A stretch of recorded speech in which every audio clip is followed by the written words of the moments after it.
आपने देखा होगा कि देवी देवताओं से इतर जितने भी महामानव हुए हैं, जिन्हें कि हम भगवान मानते हैं, उनके चित्रों व मूर्तियों में चेहरों पर दाढ़ी मूछ नहीं होती।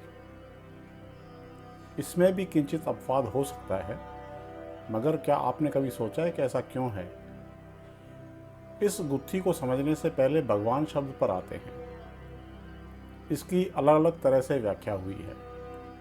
जैसे जिसके पास धन है उसे धनवान कहते हैं, उसी प्रकार जिसके पास भग है वह भगवान है। भग अर्थात योनि अर्थात प्रकृति। जो आदि शक्ति भगवती से युक्त है वह भगवान है, वह पूर्ण है। हमारी संस्कृति में अर्धनारीश्वर का जिक्र आता है। उसका मतलब है जो पुरुष व नारी के समान भाग से मिलकर बना है। एक व्याख्या यह है कि साकार भगवान निराकार ईश्वर का ही अवतार है, जैसे श्री राम व श्री कृष्ण। इसी प्रकार महावीर व बुद्ध को भी भगवान की श्रेणी में गिना जाता है। वो इसलिए कि महावीर ने केवल्य ज्ञान अर्जित किया और बुद्ध ने बुद्धत्व। इन दोनों के बारे में मान्यता है कि वे मोक्ष को प्राप्त हो गए, वे पूर्णता को प्राप्त हो गए, जन्म मरण के चक्र से मुक्त हो गए।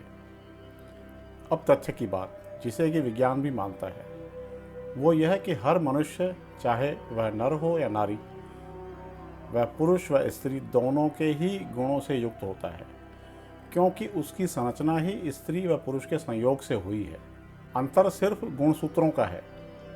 अगर पुरुष के गुणसूत्र अधिक हैं तो वह पुरुष के रूप में पैदा होता है, और अगर स्त्री के गुणसूत्र अधिक हैं तो उसका जन्म नारी के रूप में होता है। हर पुरुष में नारी के भी गुण होते हैं और हर स्त्री में पुरुषों के भी गुण होते हैं। आपने देखा होगा कि कुछ स्त्रियों में जन्म के बाद किन्हीं कारणों से पुरुषों के गुण ज़्यादा हो जाते हैं तो वह पुरुषों की तरह व्यवहार करती है। इसी प्रकार जिन पुरुषों में स्त्रियोचित गुण विकसित हो जाते हैं वे स्त्रैण कहलाते हैं। स्त्रैणता का सबसे अनूठा उदाहरण स्वामी रामकृष्ण परमहंस को माना जा सकता है। वे देवी के उपासक थे। वे देवी में इतने लीन हो गए कि उनका शरीर भी स्त्रैण होने लगा। बताते हैं कि जीवन के आखिरी वर्षों में उनके स्तन उभरने लगे थे। जहाँ तक प्राकृतिक विकृति का सवाल है, गुणसूत्रों के असंतुलन के परिणाम स्वरूप मनुष्य किन्नर के रूप में जन्म लेता है।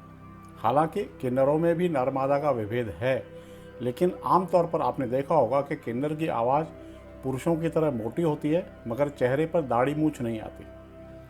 व्यवहार पुरुषों की तरह, मगर चाल ढाल स्त्रियों की तरह। यह भी एक तथ्य है कि पुरुषों के चेहरे पर दाढ़ी व मूछ के रूप में बाल होते हैं, जबकि स्त्रियों में ऐसा नहीं होता।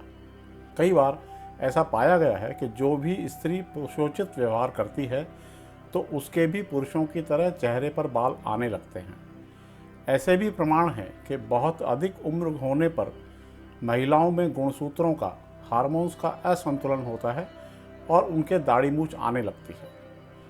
अब बात मुद्दे की। कोई भी पुरुष पूर्णता को उपलब्ध होता है, अर्थात भगवान की श्रेणी में आता है, तब उसमें पुरुष व स्त्री के गुण समान होते हैं। इसी कारण उसके चेहरे पर बाल नहीं होते। आपने भगवान राम, भगवान कृष्ण, भगवान महावीर, भगवान बुद्ध के जितने भी चित्र व मूर्तियाँ देखी होंगी, उनमें उनके दाढ़ी मूछ नज़र नहीं आई होगी। वजह क्या है? क्या वे रोजाना शेव करते थे? इसका जिक्र शास्त्रों में तो कहीं पर भी नहीं है।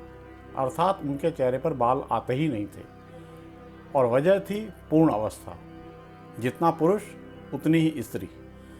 हालांकि यह भी पक्का नहीं है कि वस्तुस्थिति क्या रही होगी, मगर कुछ तथ्यों के आधार पर ऋषि मुनियों ने जैसा वर्णन किया उसी के अनुरूप चित्र व मूर्तियां बना दी गईं।